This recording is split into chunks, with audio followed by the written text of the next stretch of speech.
अस्सलाम वालेकुम व्यूअर्स। आज की वीडियो का टॉपिक है फ्रीलांसर्स के रेंटी रोने। तो अगर आपने अभी तक के फ्रीलांसिंग शुरू की है या आपका फ्रीलांसर्स के साथ एक्सपीरियंस रहा है तो ये वीडियो आपके लिए बड़ी इंटरेस्टिंग होने वाली है। मैं इसमें अपना एक्सपीरियंस शेयर करने वाला हूँ। इसके साथ साथ मैं आपको एक चीज़ बता दूं कि ये वीडियो किसी को ऑफेंड करने के लिए नहीं है और ये ऐसा नहीं है कि तमाम फ्रीलांसर्स ऐसे ही होते हैं या जितने लोग पाकिस्तान में काम कर रहे हैं वो ऐसे ही होते हैं। बड़े बड़े प्रोफेशनल लोग हैं जो काम कर रहे हैं और बहुत सारे लोग ऐसे हैं जो जीरो से हीरो बन गए और बहुत अच्छा काम कर रहे हैं। बड़े बड़े सॉफ्टवेयर हाउसेस पाकिस्तान में चल रहे हैं जो बहुत प्रोफेशनल लेवल का काम कर रहे हैं। तो ये वीडियो किसी को ऑफेंस करने के लिए नहीं है। मैं जनरल बात कर रहा हूँ कि मेरा एक्सपीरियंस जो रहा है मार्केट के अंदर काम करने का, या ये उन लोगों के लिए जो फ्रीलांसिंग साइट्स पे काम कर रहे हैं, खासतौर पे अपवर्क या फाइवर वगैरह की साइट के ऊपर जो काम कर रहे हैं, या जो ग्रुप्स के अंदर, फेसबुक ग्रुप्स के अंदर जो लोग काम कर रहे हैं, ये मेरा एक्सपीरियंस उनसे रिलेटेड ज्यादा रहा है तो मैं इसके ऊपर बात करने वाला हूँ। आजकल जो है मैं एक नया चैनल बना रहा हूँ, क्रिएटर्स एकेडमी। तो अगर आपने उसको सब्सक्राइब नहीं किया हुआ तो उसको भी सब्सक्राइब कर लें अगर आपका इंटरेस्ट है यूट्यूब के ऊपर काम करने में और कंटेंट क्रिएशन के ऊपर काम करने में। तो उस चैनल के लिए जो है वो मैंने क्या किया, मैंने एक और प्रोफाइल अपने दोस्त से ली हुई है, उसकी प्रोफाइल मैं यूज कर रहा हूँ और मैंने जाके ग्रुप में पोस्टिंग की कि मुझे थंबनेल डिजाइनर चाहिए। अब पहला एक्सपीरियंस जो है वो ये रहा कि एक थंबनेल डिजाइनर आया, बहुत प्रोफेशनल लेवल का उसने काम दिखाया, बहुत अच्छे डिजाइन बने हुए थे, बड़ी प्यारी थंबनेल्स बनी हुई थी मतलब ना। तो मुझे बड़ा पसंद आया उसका काम। मैंने बोला भाई क्या चार्ज करोगे पर थंबनेल? बोला 500। मैंने कहा यार बेस्ट है, ये तो 500 रुपए में इतनी अच्छी थंबनेल बना के दे रहा है, जो कि बहुत अच्छे अच्छे क्रिएटर्स जो है उनके डिजाइन से, और बड़ी बैलेंस किस्म की थंबनेल ना, मतलब ना ओवर ग्राफिक्स ना कुछ। तो मुझे बहुत अच्छा लगा उसका काम। मैंने उसको जो है वो काम दे दिया। मैंने कहा ठीक है भाई ये तुम थंबनेल बना के दो। अब जो उसने थंबनेल बना के दी वो ये थी। तो ये थंबनेल उसके पास से मुझे मिल करके आई। मैंने बोला भाई ये क्या बना दिया तुमने? तो काम जो तुमने दिखाया था वो तो कुछ और था, ये क्या चीज बना दी तुमने भाई? तो कहने लगा कि वो असल में काम जो है मैंने आपको किसी और का दिखाया था ताकि काम आप मुझे दे दें, वरना अगर मैं आपको अपना काम दिखाता तो मैं नया हूँ, मुझे काम आप देते नहीं, तो मैंने इसलिए आपको जो है दूसरे का काम दिखाया। तो मतलब पहला एक्सपीरियंस ये रहा कि काम किसी और का दिखा दिया और काम खुद लेने आ गए। वर्क एथिक्स है ही नहीं हमारे यहाँ। मतलब जो फ्रीलांसर्स नए आ रहे हैं या इतना मैसिव ऑडियंस आती आ रही है, काम सीख रहे हैं, काम सीख करके काम करना शुरू कर रहे हैं, उनको एथिक्स का पता ही नहीं है कि एथिक्स होती क्या चीज़ है। दूसरा जो है वो एक एडिटर हायर किया, उसको मैंने वीडियो दी, उसको सारा पूरा काम समझाया, उसका काम मैंने देखा, मुझे काम पसंद आया। मैंने उसको जो है तमाम चीज़ें समझाई, तमाम डिटेल्स समझाई। उससे पूछा भाई पर जो है वीडियो क्या लोगे? अच्छा, मैं दूसरी प्रोफाइल से इसलिए आता हूँ कि मैं थोड़ा सा लो कॉस्ट रिसोर्सेज देख रहा हूँ। मतलब मैं गार्बेज नहीं ढूंढ रहा, मैं एक नॉर्मल पे कर रहा हूँ। मतलब 5 मिनट की वीडियो के मैं 2,500 से 3,000 रुपये पे कर रहा हूँ एडिटर्स को, जिनका काम बिल्कुल नॉर्मल लेवल का है। मैं कोई बहुत अच्छे अली अब्दाल स्टाइल के एडिटर्स को नहीं हायर कर रहा है। जो फाइवर पे अच्छे काम वाले भी बंदे बैठे हुए हैं जो बहुत अच्छा चार्ज करते हैं, मतलब एक एक वीडियो $50-50 से उनका काम स्टार्ट हो रहा है। तो मैं उधर नहीं जा रहा, मैं छोटे अपने बजट के अंदर मैं काम देख रहा हूँ जिसमें नॉर्मल सी एडिटिंग हो, चीज़ें आ रही हो जा रही हो, प्रीमियर के ऊपर एडिटिंग हो या इस तरह के एडोबी के सॉफ्टवेयर के ऊपर एडिटिंग हो, मुनासिब लेवल की एडिटिंग हो। तो उसने मुझे जो है वो रेट दिए। मैंने कहा ठीक है डन करो। मैंने उसको एक वीडियो दी, उसने बहुत अच्छी वीडियो बना करके दी। मैंने वो वीडियो अपलोड की, मैंने अपने दोस्तों को दिखाया, 2-4 दोस्तों को, यार ये काम उसने करके दिया। लोगों ने कहा अच्छा काम किया। सेकंड वीडियो दी तो भाई वो तो ऐसा लग रहा था कि वो मैंने जो है वो कोई फ्री सॉफ्टवेयर पर मोबाइल के ऊपर एडिटिंग की है। तो मैंने उसको बोला ये क्या है? बोल रहा वो आपको पहली वीडियो तो अच्छी एडिट करके दी थी, वो पसंद आई थी? हाँ वो पसंद आई थी। मतलब मैंने बोला तो ये क्यों ऐसी कर दी? मतलब वो बजट का इशू है, वो मुझे लग रहा है उसमें टाइम बहुत ज़्यादा लग रहा था और मुझे उसमें 6 घंटे लग गए। अब इतने पैसों में मैं इतना काम नहीं कर पाऊंगा। तो भाई ये चीज़ पहले क्लियर कर देते।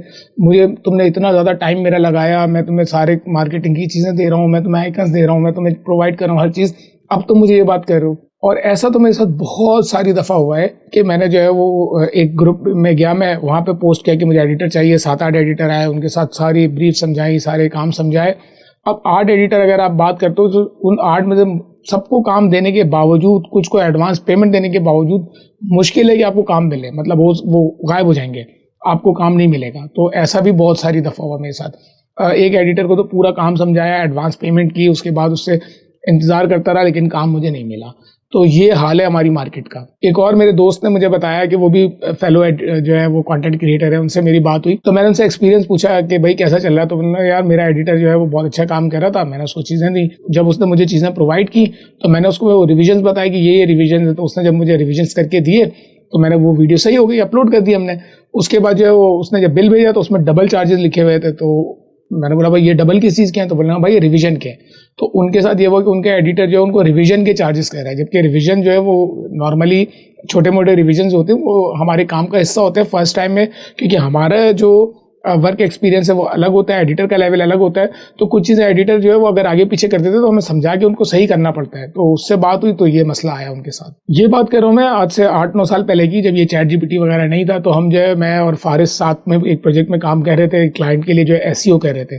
तो उसके अंदर हमने जो है वो एक मोहतरमा हायर की जिनको हमने कंटेंट राइटिंग का वर्क दिया। और कंटेंट राइटिंग का वर्क देने के बाद जब उन्होंने हफ्ते भर के बाद हमें सारे आर्टिकल्स लिख करके दिए तो पता चला कि उसमें से 30-40% वर्क जो था वो प्लेजराइज, मतलब ये कि उन्होंने कॉपी पेस्ट करके या रीराइट करके आर्टिकल ऐसे ही चेप दिया उठा करके और हमें दे दिया। अब मतलब हमें इतना तो पता है कि भाई एक्सपीरियंस है हमारा काम करने का, तो हमें इतना तो आइडिया था कि भाई ये काम किस तरह का है। टूल्स में डाला तो पता चला सारा काम जो है प्लेजराइज है। तो मतलब ये हालत है कंटेंट राइटर्स की, ये हालत है एडिटर्स की, ये हालत है डिज़ाइनर्स की। तो ये हमारे एक्सपीरियंसेस है। अभी मैंने अपवर्क के ऊपर जो है वो एक उनको हायर किया क्रोम एक्सटेंशन डेवलपर को, क्योंकि वर्जन 3 लॉन्च हो चुका है। तो अब जो है वो मैनिफेस्ट V2 की एक्सटेंशन जो है वो ऑब्सलीट होती जा रही हैं क्रोम के ऊपर। तो हमने अभी बिल्कुल रिसेंट बता रहा हूँ मैं आपको कि एक एक्सटेंशन थी हमारी, उसके लिए हमने जो है वो एक डेवलपर को हायर किया। उसको हमने अपनी एक्सटेंशन दी, कहा कि इसको V3 में कन्वर्ट कर दो। वो कन्वर्जन करते करते उसने हमें जो है ना काफ़ी हद तक के मतलब 50% जो है वो काम हो चुका था उसके अंदर।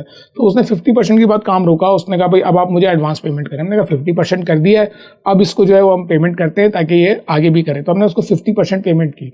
तो उस 50% पेमेंट के बाद उसने जो है वो उस प्रोजेक्ट को 60% तक करा और कहा अब मुझे फुल पेमेंट चाहिए तो मैं आपको फाइनल कोड दूंगा, क्योंकि मैं आपको कोड देता जा रहा हूँ तो फिर आप अगर कहीं आगे पीछे हो गए तो मेरे लिए मसला होगा। ठीक है भाई ले लो।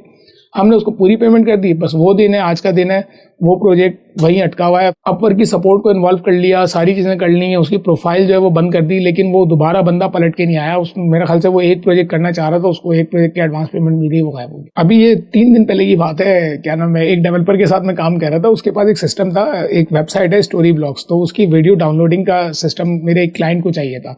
तो मैंने जो है वो उससे बात की, उसके पास वो बना बनाया सिस्टम मौजूद था। तो हमारी बात हुई, $1000 के ऊपर बात हुई, करते करते $500 के ऊपर हमारी डील डन हुई। हमने कहा भाई $500 के ऊपर जो है वो आप हमें ये सिस्टम प्रोवाइड करोगे। उसने डन कर दिया, सारी चीज़ें हो गई।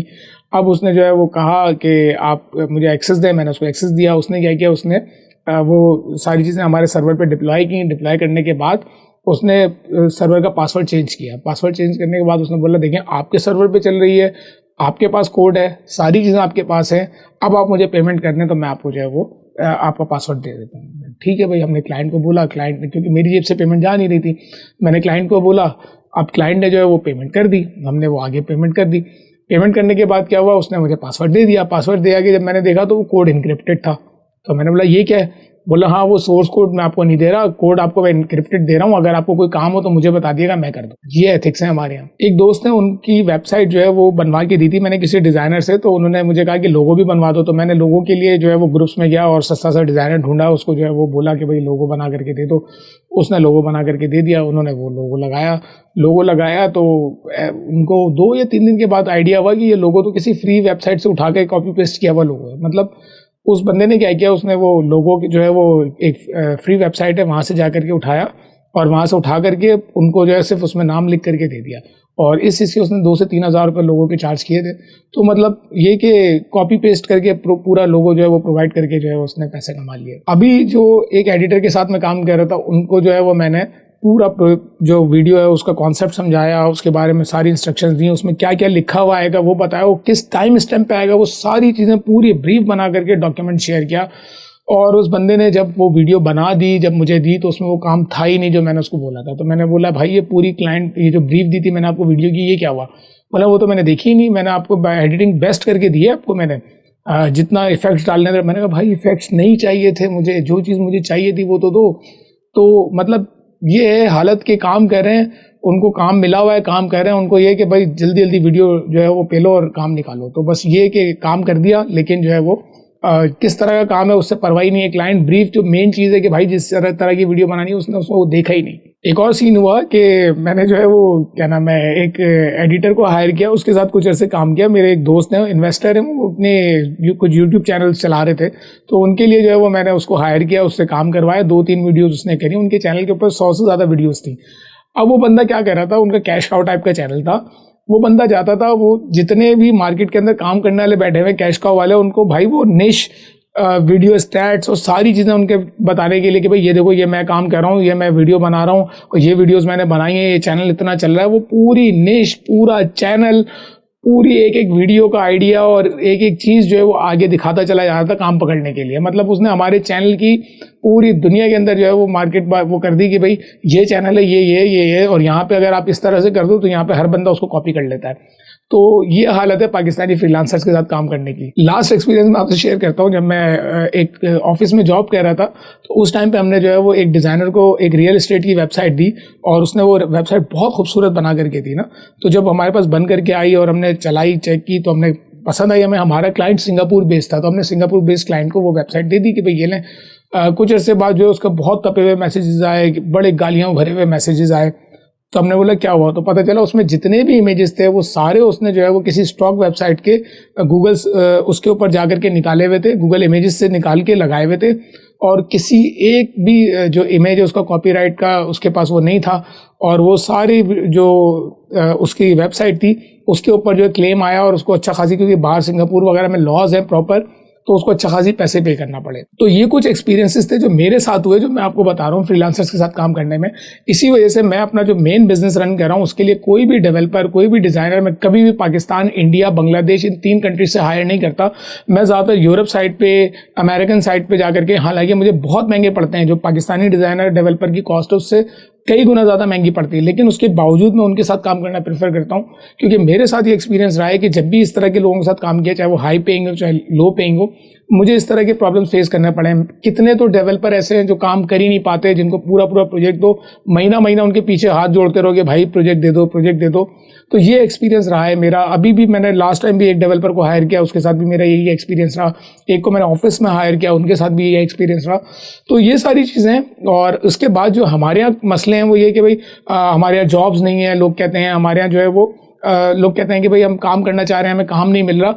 मसला ये है कि काम करने वाले जो है ना वो जितने ज़्यादा खेप आती जा रही है, उसको काम पहले तो आता नहीं है। कुछ को काम आता है तो उनको क्लाइंट कम्युनिकेशन नहीं आती, कुछ को क्लाइंट कम्युनिकेशन के साथ एथिक्स का ही नहीं पता कि भाई क्या करना है, कैसे करना है। तो ये चीज़ें हैं और हम रोते रहते हैं कि हमारे पास काम नहीं मिला, लेकिन असल में जो है वो काम हमें तब मिलेगा जब हम इन सारी चीज़ों को फॉलो करेंगे, प्रॉपर टाइमलाइंस को फॉलो करेंगे। कितने लोग ऐसे हैं जो महीनों महीनों गायब हो जाते हैं, पैसे लेके काम नहीं करके देते। तो ये था आज की वीडियो, और पसंद आई हो तो लाइक कर दिएगा। और ये ऑफेंसिव नहीं थी, किसी को टारगेट नहीं किया हुआ था मैंने जस्ट अपना एक्सपीरियंस शेयर किया। मिलते हैं नेक्स्ट वीडियो में, तब तक के लिए अल्लाह हाफिज़।